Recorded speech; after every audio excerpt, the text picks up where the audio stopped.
सरकारला आपल्या सर्वांना जगाच्या बरोबरीने चालावं लागेल। जागतिक पातळीवर विचार केला तर जगभरात शेतीच्या क्षेत्रात संशोधन तंत्रज्ञानाचा प्रभावी वापर केला जातोय। त्या तुलनेत आपल्या देशामध्ये शेतीत संशोधन तंत्रज्ञानाचा फारसा वापर होत नाही, ही वस्तुस्थिती आहे। मात्र आता ही परिस्थिती हळूहळू बदलत आहे। शेतीसमोर दुष्काळ, पावसाची घटत जाणारे जमिनीचं क्षेत्र ही प्रमुख आव्हानं आहेत। या आव्हानावर मात करूनच आपल्याला आपल्या शेतीची उत्पादकता वाढवायची।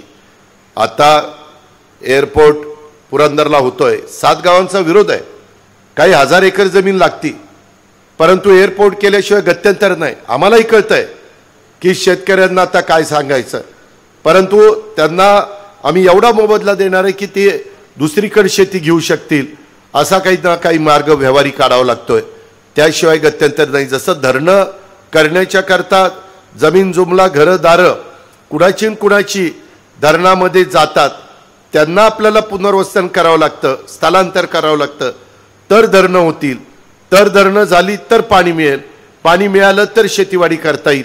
हे सगळं एकमेकावर अवलंबून असणारं हे सगळे चित्र आहे आणि त्याच्यावर जग झपाट्याने बदलत आहे। शेती क्षेत्र सुद्धा बदलत आहे। बदलत्या शेतीला आधुनिक तंत्रज्ञानाची जोड देण्याच्या करता कृत्रिम बुद्धिमत्ता आणि रोबोटिक्सची जोड देणं आज काळाची गरज आहे। आधुनिक तंत्रज्ञान विकसित करण्यासाठी शेतकऱ्यांना शाश्वत विकासासाठी शेती क्षेत्रात नाविन्यपूर्ण संशोधन होणं हे अत्यंत गरजेचं आहे। त्यालाही आम्ही प्रोत्साहन देतोय। त्यालाही शेतीला अनुभव आणि शिक्षणाबरोबरच आधुनिक तंत्रज्ञानाची जोड दिली तर त्याचा मोठा फायदा माझ्या शेतकऱ्याला होणार आहे, ह्या क्षेत्राला होणार आहे। त्याच्यामध्ये हवामान, आंतरराष्ट्रीय परिस्थिती आणि नैसर्गिक आपत्ती यामुळे आधीच आव्हानात्मक असलेल्या कृषी क्षेत्राच्या समोर अनेक अडचणी आहेत, त्या दूर आपल्याला करायच्या आहेत। माझ्या शेतकऱ्याच्या मनामध्ये मी आता माझं जीवन संपवतोय, मी आता माझा संसार सोडून, मुलाबाळांना बायकोला सोडून मी त्या ठिकाणी आत्महत्या करतोय, ही जी काही त्याच्यामध्ये भावना येते ही अजिबात त्याच्या मनामध्ये येता कामा नये।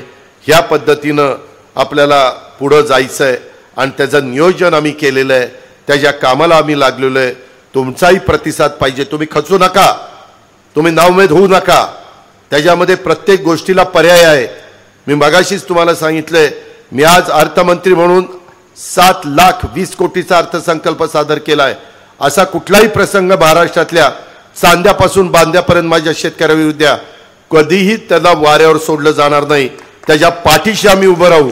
पण तुम्ही तुमचा आत्मविश्वास ढळून देऊ नका, अशा प्रकारचं माझं तुम्हाला आव्हान आहे। ह्या AI आर्टिफिशियल इंटेलिजन्सच्या वापरामुळं हवामान अंदाज, मातीचा पोत, पाण्याची उपलब्धता इत्यादी घटकांचा अभ्यास करून योग्य पीक निवडीचा सल्ला हा तुम्हाला मिळणार आहे। खत, कीडनाशक आणि पाणी यांचा योग्य वापर होऊन अनावश्यक खर्च मोठ्या प्रमाणावर आपल्याला टाळता येणार आहे। आधुनिक तंत्रज्ञानाच्या मदतीनं योग्य प्रमाणात आपण कीड नियंत्रण, अचूक खत व्यवस्थापन आणि माती परीक्षण हे आपल्याला करता येणार आहे। आणि दर्जेदार उत्पादन घेतल्यास उत्पादन दर्जेदार पाहिजे। आता पण यांनी जे काही हे दिलंय प्रेझेंट, तुम्ही बघा, इतकं सुंदर पेरू, डाळिंब आणि केळं दिलीत, किती बघितली की खावीशी वाटतात। नाहीतर ह्याच्या आधी काय डाळिंब, काय केळी आणि त्या माश्या बसायच्या, हे हातही लावावसा वाटायचं नाही। मार्केटिंग महत्त्वाचं आहे, तसं पॅकेजिंग महत्त्वाचं आहे। आणि या सगळ्या गोष्टीत हे फक्त आमचं कृषी विभाग एकटं करणार नाही, आम्हाला ह्याला पणन घ्यावं लागेल जोडीला, आम्हाला ह्याच्यामध्ये सहकाराला मदतीला घ्यावं लागेल। त्याबद्दल तुम्ही काळजी करू नका। हे सगळ्यांना एकत्र करण्याचं काम सरकार म्हणून आम्ही त्या ठिकाणी करणार आहोत। आपण फक्त जसं मगाशी सुरुवातीला आपल्या ताईंचं इथं शेतकरी म्हणून श्रीमती ताराबाई दौलत बांदल यांनी खरीप स्पर्धेत बाजरी पिकाचं 64.98 क्विंटल उत्पादन मिळून राज्यात प्रथम क्रमांक मिळवला। अशा प्रकारची आपली लाडकी बहीण देखील आहे, तिला फक्त संधी मिळाली पाहिजे, ती संधीचं सोनं करते।